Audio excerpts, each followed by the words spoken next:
I want to talk about the BAFTAs because that happened literally last week from the day we're recording it. And there are a lot of amazing things that happened. First of all, Conclave, Brutalist, absolutely Woo! Let's go. dominated. Conclave got Best Film, Outstanding British Film, as well as Adapted Screenplay and Editing. The Brutalist got Best Director for Bradley Corbet. Adrian Brody got Leading Actor and also took home awards for cinematography and original score. And there are a lot of people that won a lot of awards. The biggest surprise was Mikey Madison for Mm. Anora, and Anora continues to surprise me because I did not expect people to like this movie as much as they have. But I mean, it's apparently Pretty. a darling. Why do you think you weren't expecting people to like it as much as people have liked it? What's holding it back? Do you think? I don't know. It just feels like, how do I say this? This is gonna It's sound very mean. sexual. It's very sexual. That's the reason I thought. Like that's Yeah. I've seen an awful lot of movies nominated for Best Picture. I've seen an awful lot of Best Picture winners, Mm-hmm. and I've never seen this many sex scenes in a Yeah. presumptive Best Picture frontrunner. And it Yeah. is the frontrunner, I think. And I mean, that's great, I guess, but it's just like kind of a sign of the changing Academy. Like the Academy brought in a lot more members in the last like decade, so like the Academy's bigger than it used to be. There's a lot more young people than there used to be. So like Yeah. the concept of an Oscar movie is changing, I guess, and it have a different sensibility, maybe. But it is surprising. I agree. Yeah. I don't want to seem like prudish or anything, but I feel like when I was watching the movie, it was just like, this feels like a movie that like someone's gonna show in like the back of a warehouse at like 2 a.m. You know what I mean? Like it's one of those movies you kind of play in the background at like a club. It's a good movie. Yeah, I like the movie, but yeah, also I love Challengers, and I haven't seen any love for that yeah, movie. So it's kind of like, yeah. do we have to get It's gratuitous now? Like, what is it? it's crazy that Challengers has no Oscar nominations. That's Mm, a crazy. dereliction of duty on the Academy's part, in my Ugh. opinion. But you brought up the BAFTAs. What do you want to talk about with these BAFTA winners? Anything you're seeing here that you think is notable or worth talking about? As happy as I am for The Brutalist getting cinematography because I love The Brutalist, I think it's a great film. I also love Nickel Yeah. Boys, and I Oh wish that yeah. it got cinematography. Um, and also like this is kind of like a small little thing, but I love David Tennant so much, but British cinema, the British film industry, I don't know who is in charge. Y'all need to leave that man alone.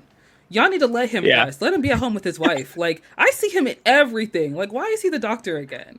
You know what I mean? Uh, Like I don't know, man. He's beloved, I guess. Yeah. I just he can't. is beloved. He's beloved for a reason, but also like Yeah. he needs a break. Well, so the BAFTAs were last weekend. As we're recording this, the Independent Spirit Awards were last night, Yeah. and Nickel Boys did win Best Cinematography at the Indie Spirit Awards, which is Yeah. great. And it's crazy to me that Nickel Boys is not nominated for cinematography at the Oscars. I guess they Yeah. had to make room for Amelia Perez, which absolutely is not shot half as well as Nickel Boys, and I'm bummed Jesus about that. But Christ. I'm glad to see Nickel Boys getting his flowers Yeah. in Indie Spirit Awards, and but I think you're right about the BAFTAs. Like the Brutalist, like you said, it won director, actor, cinematography, and score. I think it may well win those are the Oscars too. Maybe not director, but I think that's a potential sign of things to come. Yeah, I did see some news about the Spirit Awards on Twitter, and I saw that Dee Dee won Best First Feature, which I'm so happy Oh, about because I actually love that movie. yeah. I saw an early screening for it, and of course it's like one of those independent films you see and you really love, but it's like, how do I get everybody I know to watch this movie? Please, I know like that feeling. Yeah, please. yeah. It's so My wife good. saw that and she loved it. I didn't actually see Dee Dee. I'll definitely check it out at some point. But Hmm. yeah, like I see 5 times in a movie as many movies as my wife does. But it's kind of strange that she went and saw this and I didn't. But she loved it, so that's great.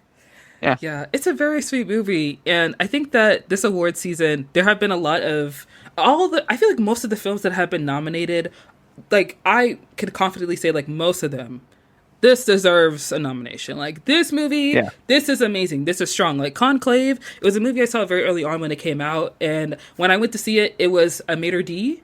And there were a lot of older white people around me, so I was like, if I Mm. fall asleep during this movie, I'm gonna be so upset.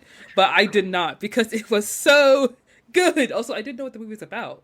And when I found out it Oh, was about really? picking the Pope, I was like, oh my gosh, don't let this be boring. And then, not at all.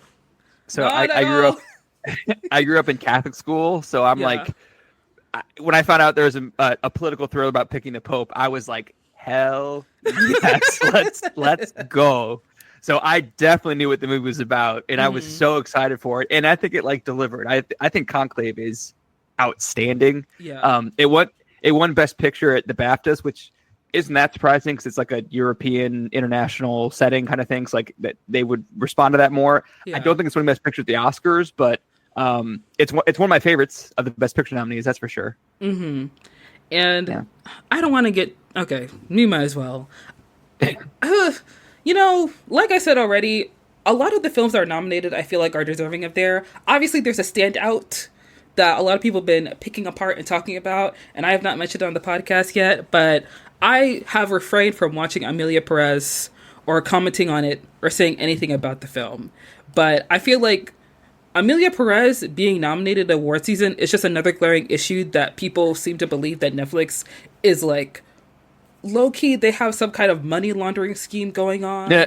Because, girl, how did this happen? Because I've seen some clips on Twitter, and it's not making any sense. Like, what are these iMovie transitions? Like, what's happening here?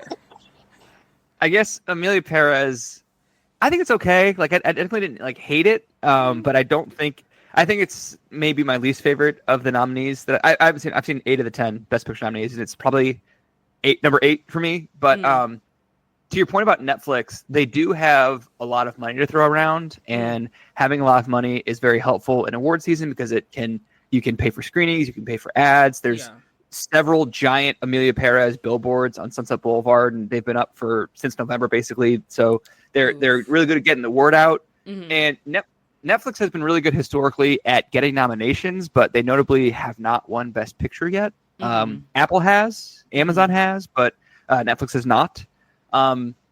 And I guess there was a time like a few weeks ago when we thought Amelia Perez might be the Best Picture frontrunner, and I was very nervous because I wouldn't have enjoyed that. But it's fallen off, and I'm not bummed about it falling off. So it's okay. I don't think it's bad. I mean, I think it's worth checking out, in my opinion. But 13 nominations is a lot. That's a lot of nominations. You know, it is a lot.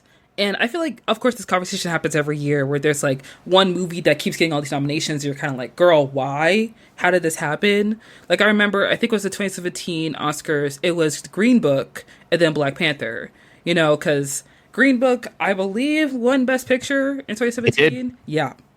And I remember specifically because Chadwick Boseman turned around and looked at Michael B. Jordan and he was like, you see what I was talking about? Yeah. Was that same night, Spike Lee won his first Oscar for screenplay for BlacKkKlansman, and he's being interviewed afterwards, and someone asked him about what he thought of Green Book, and he asked the two interviewers, "Are you British?" And they were British. They were British reporters. "Are you British? Are you British?" "Let me answer in a British way. It was not my cup of tea." And then he starts laughing and jumps away. Yeah, I mean that is the appropriate answer for that question, but yes. I feel like I really don't want Amelia Perez to really walk away with anything. And of course, like I already started saying, this happens every award season where there is one movie that seems to be a front runner in the awards season, but there's another film that is better, that handles the same subject matter, and whatever message the first film was trying to, relay to the audience, there is a smaller film that does it immensely better. Like with Green Book, it's about togetherness, coming together, racial dynamics, and like Black Panther does that in a way where obviously it's a superhero movie. Like I get it, you guys don't like superhero movies, but like I feel like it did it a lot better. And like now this year with Amelia Perez, you have I Saw the TV Glow, which was like an indie darling. People really liked it. Of course, it's got a lot of. I loved that movie. I absolutely adored I Saw the TV Glow. Amazing. Yes. And of course, like, it's Martin Scorsese's favorite film, even though all the Martin Scorsese... Really? Yes. Wow. He literally said, like, I love this movie. He talked about it in an interview, and all the Martin Scorsese fanboys are like, well, I don't get this movie, and I don't know what's going on here, Shut up. Like, you are not him, you are not that girl. No. I mean, obviously it happens every year, like I said already, so I'm just hoping that Amelia Perez... I hope listen, you can get one, and then that's... I think it's getting 2. I need you to prepare yourself for, I think, 2 likely wins for Amelia Perez. Probably best original song, because it's an opera and has original songs, I guess. So it's, I think, a front runner for one of those. Opera. And Zoe Saldana is probably going to win Best Supporting Actress. So, but I think she's innocent in all this. I think she's actually really great in the movie. So, if the only two wins are Song and Zoe Saldana, I won't be too upset about it because I think she's deserving and she's great. So, Josh, you don't know this, but many Black cinephiles, we have like certain actors that we feel like we have to defend. You know what I mean? Because for some reason, almost every award season, there's one of y'all that gets connected to some kind of project, and it's like, how did we get here? With Green Book, it was Octavia Spencer. Miss Spencer, we love you, but we get it with what was it, Hidden Figures, but Green Book, no. No. And now it's Amelia Perez, because Zoe Saldana, we forgave you for Nina Simone, but that was tough. This is not this is not what we wanted you to do. This is not the transition we were thinking of. I get it, they're not making any more Guardians of the Galaxy movies right now, but you could answer somebody else's call. That's all I'm saying. She's got Avatar. I mean, she's been making Avatar for a decade and a half, and she's going to continue for another decade and a half, apparently. Yeah. So that's taking up a lot of her time. I get it that franchise actors want to do independent films, but let's read the script. Let's have someone else review it. Yeah. You know what I mean? Yeah. Don't look at the check. Let's look at the material. She gets to sing and dance and speak Spanish and English, and I guess maybe that part was appealing for her. And I don't know, maybe she didn't know it would be as high profile as it is. Maybe if she knew that, she would have. She's been distancing herself, I think, savvily from a lot of the headlines around the movie of late. And I think that's smart of her. And I wonder if she's having any regrets taking this on. I wonder.